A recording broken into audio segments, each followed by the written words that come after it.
pertanyaannya, apakah ada orang di belakang Kartika Putri? Apakah ada orang yang hebat di belakang dia?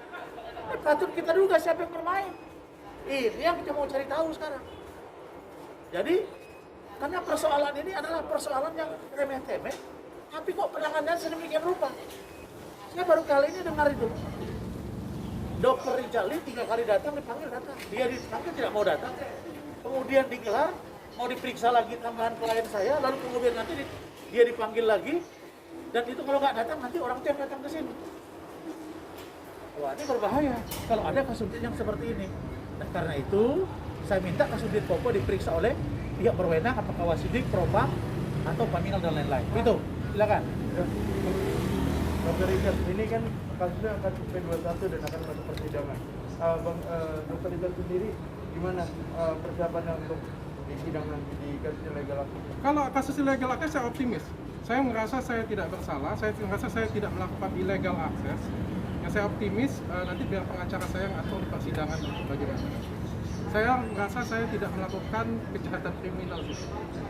Dalam tadi pemeriksaan ada berapa klien, Pak? Sedikit nggak banyak sih, melengkapi saja.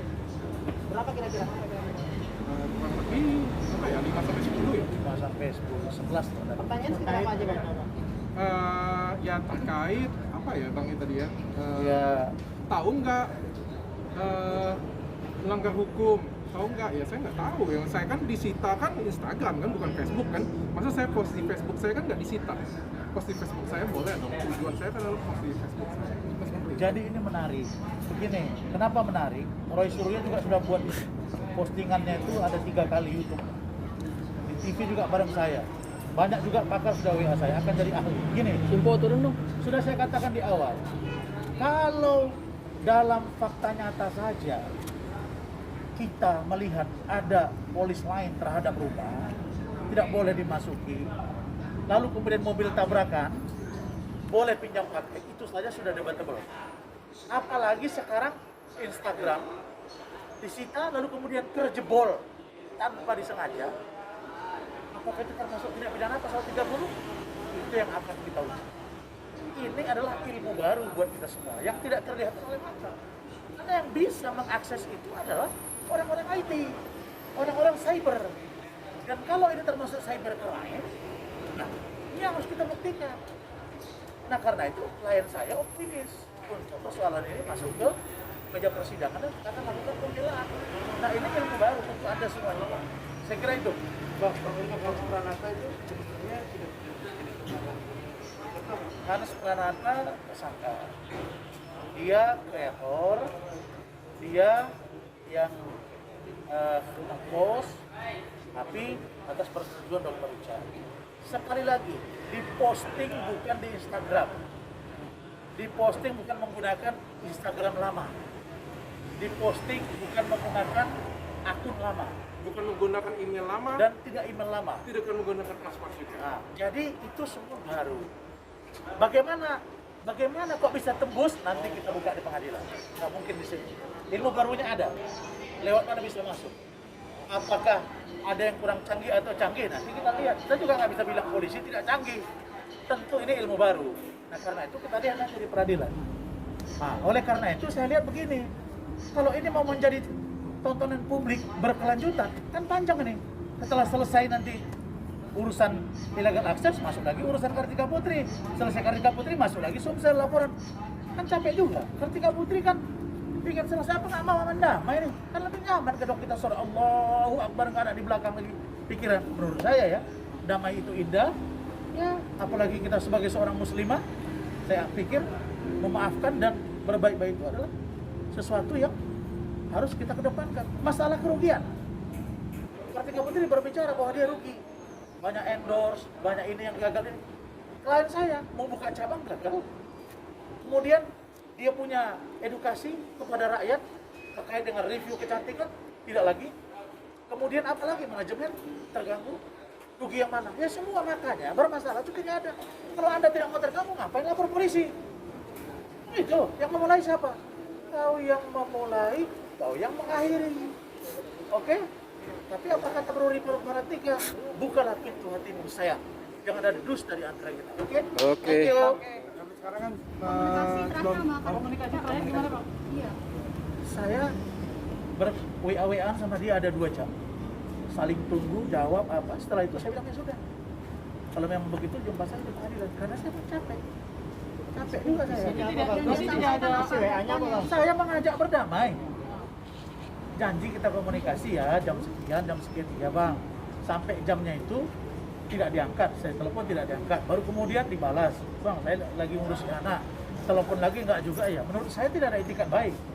Besok-besoknya ngomong, saya katanya tidak mau memutuskan untuk sidang ke pengadilan. Masa saya ngomong begitu? Yang pertama kali menghubungi saya setelah saya jadi kuasa hukum Dr. Richard adalah Kartika Putri. Itu ada sama saya buktinya. Dan dia sebut saya itu Dr. Lee. Dia sebut saya itu Dr. Lee. Hah? Begini, Bang, selamat ya jadi pengacara Dr. Lee. Ada. Mulai dia dan dia teman saya. Kan sekarang kan sampai sekarang kan belum tembus sepakat damai nih. Karena emang dari Kartika Putri meminta syarat apa seperti apa sih Bang? Sejak saya jadi kuasa hukum kita tawarkan belum pernah ada syarat. Yang ada bahasa dia ke saya pada waktu pertama kali kami komunikasi by phone, dia bilang dia tidak mau datang. Pun demikian saya upayakan, itulah yang saya chat lagi. Setelah kasus ini saya pegang, kan awal dia ya, Pak Dr. Richard Lee telepon dan tangan kuasa itu dengan saya di Pekanbaru. 1 hari berikutnya, besok dia telepon, dia WA saya mengatakan selamat, terus saya telepon dia, ada saksinya. Kemudian dia tidak mau damai. Berikutnya setelah di BAP, saya komunikasi lagi, saya datangi Kasubdit. Waktu itu Dani, saya datangi Kanit. Kita minta perdamaian. Oke, mereka bilang, Bang, coba komunikasi. Saya WA. Atau tidak direspon. Terus, tahu-tahu mau kita di acara di Hotman Pariso, janjian saya nanti tampil bareng sama dia nggak mau. Video call juga nggak mau. Kayaknya marah sama saya, marah sama Dr. Richard, marah sama saya. Lucu ini. Saya pengen berdamai. Mendamaikan mereka. Kalau nggak mau damai ya monggo, nggak apa-apa. Biarlah nanti kalian semua yang menyaksikan. Itu menurut saya begitu ya. Menurut saya tampilan kalian itu adalah tampilan pikiran kita. Menurut saya, kayak saya sekarang modif nih, berarti saya masih jiwa muda bos. Wih, keren Bang. Tapi kalau saya pakai serban, pakai apa semua, saya harus menempatkan diri. Nah, mungkin saya bergaya begini, menurut saya ya, pakaianmu itu adalah cermin. Makanya dalam agama, istrimu adalah pakaian. Tapi itu yang kalian lihat oleh mata, hati kita nggak tahu. Jadi satulah hati dengan perbuatan. Sebaiknya begitu. Menurut saya nggak menuduh siapa-siapa loh. Gitu ya. Jadi kalau istri saya ini berhijab, menurut saya harus pikirannya juga berhijab. Apalagi syar'inya sampai ke dalam. Menurut saya lebih islami. Apa itu? Tawadu, rendah diri. Oke? Tabayun, iya kan? Siap, Bang. Ustaz juga. Keren. Nah, tapi kalau tidak, dalam agama, apa itu? Kalau kamu tidak menerapkan apa yang kamu ketahui, sama dengan kamu pokok kayu yang tidak berbuah. Al-ilmu bila amalin, kasyajari bila samarin. Berarti ini akan Sesuatu yang kamu ketahui tidak kamu lakukan, sama dengan pokok kayu yang tidak berbuah. Bang, nanti akan lanjut ya Bang. lanjut ke pengadilan langsung aja nih Bang. Kita terserah dia. Tapi kalau mau kami damai, ngapain? Menang jadi arang, kalah jadi abu. Dua-dua rugi, kata dia endorse-nya berkurang, ini juga berkurang. Kita cari sama-sama, yuk duduk sama, biar endorse datang lagi. Paten kan? Itu yang saya minta, berapa banyak orang yang sudah saya damaikan? Banyak sudah saya damaikan klien-klien saya. Sekarang tidak. Oke? Oke, thank you Bang. Thank you.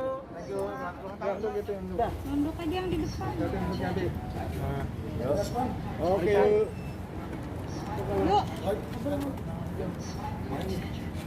Yuk. Durasi. Ya Bang Rasna, Bang, gimana Bang? Baik, pertama hari ini kedatangan Pak saya Dr. Richard adalah memberi keterangan tambahan, dan keterangan tambahan itu hanya melengkapi saja dan dengan kegiatan itu saja, tidak ada yang serius. Dan insya Allah di depan itu ada pernikahan kejaksaan jika dikatakan sudah lengkap penyerahan. Baru terkait dengan saudara Sultan dan Hans Pranata ke kejaksaan dalam rangka kasus illegal access. Illegal access. Dalam konteks illegal access ini kita tidak bisa pisahkan juga sebenarnya dengan kaitannya dengan laporan sertifikat terhadap Dr. Richard. Kenapa? Aman, Bos. Karena sertifikat itu membuat laporan terhadap Dr. Richard menyebabkan Instagram Dr. Richard ini stuck. Lalu kemudian Dr. Richard dengan tanpa mengetahui termasuk konsekuensi hukum di belakang, dia bersama dengan kreatornya saudara Hans Pranata itu mempost di akun Facebook, baru kemudian muncul di media. Karena itu kemarin pun kami di salah satu acara bersama Bang Hotman Paris KPA kita berdiskusi banyak bahwa ini adalah kasus baru. Nah karena itulah kita mendorong agar ini segera dibawa ke pengadilan supaya ada ilmu baru yang kita lihat. Nah, karena itu keyakinan kami klien kami ini bebas. Itulah kita segera juga pemerintahan dan meskipun ancaman hukuman 8 tahun tapi kami punya keyakinan bahwa ini adalah teori baru yang akan kita uji di pengadilan insyaallah dan kami akan bebas. Itu satu poin. Yang kedua kaitannya dengan Kartika Putri yang kami sampaikan. Nah, untuk Kartika Putri ini saya persilakan Dr. Richard dulu memulai, nanti baru saya akan tambah. Silakan. Ya, ini tentang sebelumnya nggak ada urusan dengan laporan hari. Tapi pengen saya sampaikan bahwa saya sangat kecewa sekali. Saya sangat kecewa sekali kenapa saya diperlakukan sangat berbeda dengan Kartika Putri. Kita semua tahu, semua orang tahu, kalian juga tahu bahwa Kartika Putri duluan yang menyinggung saya di YouTube beliau bahwa mengatakan saya tidak kompeten, saya mencampurkan, saya administrasi rumah sakit. Kita sama-sama laporin ke polisi nih. Beliau lapor ke Polda, saya juga lapor ke Polda. Lalu apa yang terjadi? Saya datang, saya kooperatif, dipanggil polisi saya selalu datang. Handphone saya disita. Lalu kok punya Kartika Putri nggak disita YouTube-nya? Kok boleh Kartika Putri nggak datang berkali-kali? Saya sangat kecewa. Apakah karena saya ini cuma orang biasa? Apakah karena saya ini cuma dokter biasa? Sampai saya mendapatkan perlakuan berbeda seperti ini. Saya sangat kecewa sekali. Sedih saya. Kenapa? Saya berharap di Indonesia ini adalah negara yang benar-benar hukum, perlakuannya harusnya sama. Beliau melaporkan, saya juga melaporkan. Kok ada perbedaan seperti ini? Seperti itu. Baik, sebentar. Saya luruskan ya. Maksud Dr. Richard adalah laporan Dr. Richard yang ada di Polda Sumatera Selatan. Kami tidak mengatakan bahwa Polda Metro berpihak kepada Kartika Putri, tidak. Tapi kelihatannya perbedaan rentang waktu 2 bulan saja. Februari laporannya ya, Kartika Putri itu laporannya di, kalau tidak salah saya Desember atau November. Perbedaan 2 bulan. Nah, pertanyaannya adalah ketika ini saya laporkan ke Kapolda Sumatera Selatan persoalan ini, waktu itu masih Irjen Pol Eko dan sekarang baru diganti, dan bertemu dengan Diri Krimsus di ruangan Kapolda di hadapan istri dari klien saya, Dr. Reni, dan di situ sudah diatensi oleh Kapolda agar ini segera diproses. Pertanyaan Dr. Richard Lee, kalau dia, Dr. Richard, ya, menyebut karbon itu maksud Kartika Putri adalah dirinya. Lalu Kartika Putri menyebut Pak Le, itu maksudnya Dr. Richard. Karena panggilan Dr. Richard ini memang Pak Le atau Dr. Le. Dan kalau ditulis Pak Le Bali, ejaan Indonesia. Emang kita bahasa Indonesia pakai bahasa Inggris? Dr. Le, konotasinya itu. Nah karena itu maka saya kemarin datang lagi, bertelepon lagi. Saya mendengar pernyataan yang sangat-sangat miris dari seorang Kasubdit, saudara AKBP Koko di Polda Sumsel yang mengatakan bahwa mereka tidak memanggil Kartika Putri karena Kartika Putri masih dalam tahap klarifikasi. Datang, mereka akan mendatangi Kartika Putri. Enak sekali Kartika Putri.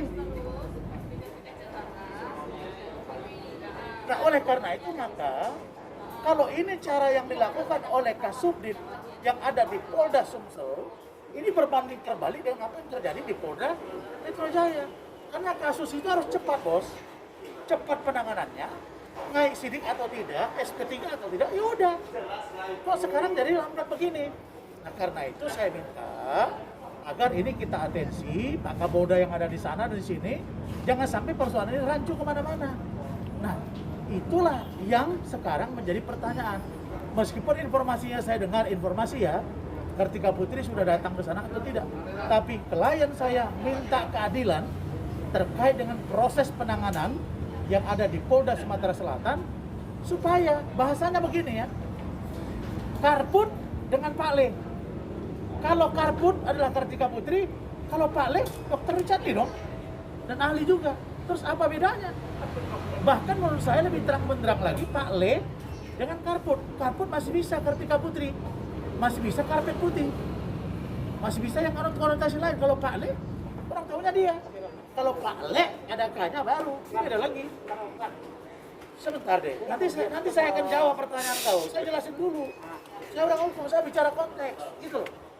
Nah, lalu kemudian yang paling menarik perhatian kita adalah saudara Kartika Putri ini beberapa kali di media seolah-olah dia merasa bahwa saya tidak mengarahkan perdamaian. Saya masih punya chattingan. Apa ngomong dia, apa ngomong saya, itu ada semua. Dan sampai sekarang kita masih mengatakan perdamaian itu ayo, tapi narasinya diatur sama-sama. Jangan mau menang-menangan. Kenapa? Karena kita berdamai. Nah sekarang kami nggak ada masalah. Kalau mau damai, ayo. Mau tidak juga tidak apa-apa. Tapi penyidik sudah menyampaikan kepada kami, kita upayakan perdamaian. Nah kalau tidak, ya sudah nggak apa-apa. Karena kami dari gelagatnya Kartika Putri nggak ada arah perdamaian.